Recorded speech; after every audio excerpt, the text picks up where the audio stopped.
Hi friends, happy Tuesday. So today I want to answer a few questions that I've been getting through messaging and through different inquiries that I've had this week. And I feel like that maybe if one person has a question, then maybe more than one person has a question, and I can answer that. So the question is for this week, and it's from parents or grandparents or family members of kids with ASD. They want to know why their child can control themselves, control their meltdowns, and I use that air quote because I'm going to define meltdown. How they're able to control their meltdowns in certain environments, and why certain things trigger their behaviors when they're just with their parents. So first of all, let's define what a meltdown is. A meltdown is not a temper tantrum. It's absolutely something totally separate than a temper tantrum. A meltdown is when you have sensory overload and you cannot control what's going on with your behavior at that point. Think of a meltdown in comparison to maybe like appendicitis. So you're having appendicitis or you're having pain in your stomach, but you don't know what it is yet, and it is excruciating pain. But when you get in a certain position in your bed, the pain eases. Okay? So you're manipulating your environment to ease your pain. Now, with true appendicitis, there are specific criteria for it to be diagnosed as appendicitis. One of the criteria is that no matter what position you get in, the pain doesn't ease up.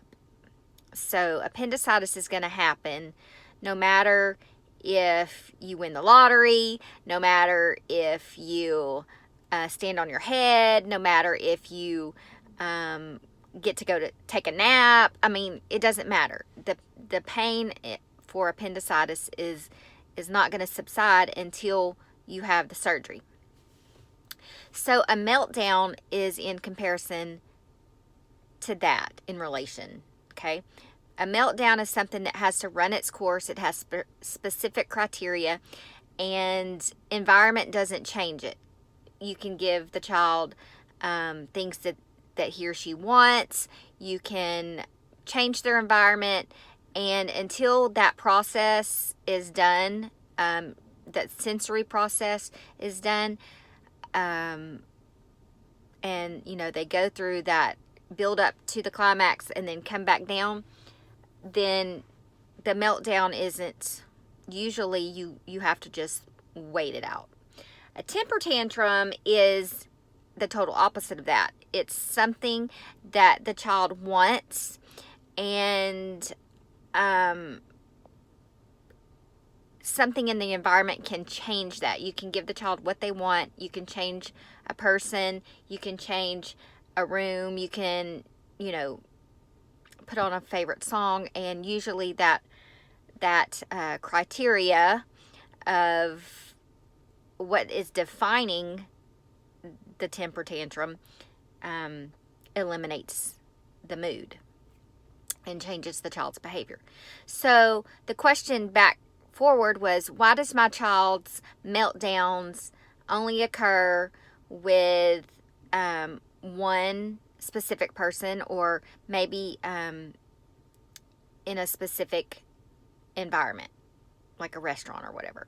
Now, I'm not saying that a child doesn't have a meltdown because of sensory overload in specific environments or around specific people. Sometimes that person can trigger a meltdown.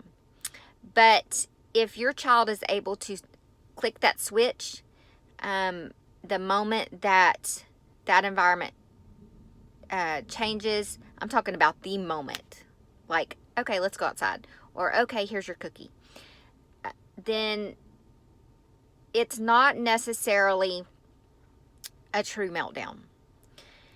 And what's happening is that your child, your grandchild, has figured out your bluff. I don't know how else to say it.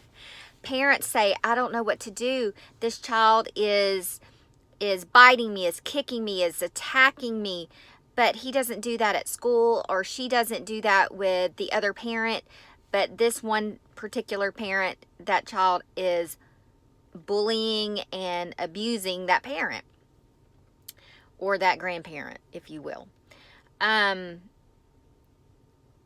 It's because the adult that's in charge, the child knows that the adult isn't taking charge. So it's important for us to remember, and this is what I train parents and teachers, that you're the adult. You get to say what's going on in regards to safety and to respect and rules and that sort of thing in your home, in your classroom. And that child that decides to wreck the classroom or tear up the house or bite, kick, hit, become aggressive to you as a parent, the follow through that's necessary, in all candidness, is tough love. You have to discipline a temper tantrum. And you have to, as a parent, you have to understand that disciplining your child, even though he or she may have ASD, is not a bad thing. Discipline is not a bad thing. Standing your ground, setting clear rules that you as a parent can follow through and are willing to follow through with, and setting those clear expectations of what happens if a rule is broken, is the first level of defense managing your child's behavior, your child's unwanted behavior. In actuality, you should never say to your child, you're going to be grounded from your phone for a month if you do A, B, and C. Because you as a parent, if you know that taking that child's phone away from them for a month is not something that you will ever follow through with, then that's not something that you use as a consequence. Your children are seeing through your false threats. And that's where the behavior, the aggressive behavior, starts to take control, because they see that they can be aggressive to you and that they can continue their behavior, and there's not anything that's going to really happen to them. They're getting a payback for, or a payout, if you will, for the way that they treat you. The best way that I can recommend is to sit down with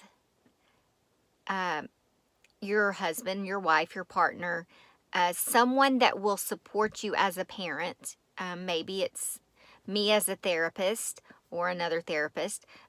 And you sit down and you make a simplified outline of what behavior you're wanting to see change in your child and what you as a parent are willing to do in order to change that behavior.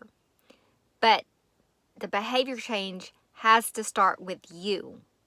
You have to be the adult, be the leader, be the disciplinarian, okay? And there are ways to go about doing that. If you like these videos and you want to get notification, obviously, then you click the notification bell, subscribe to the YouTube channel, and like our page. Thank y'all so much. Bye.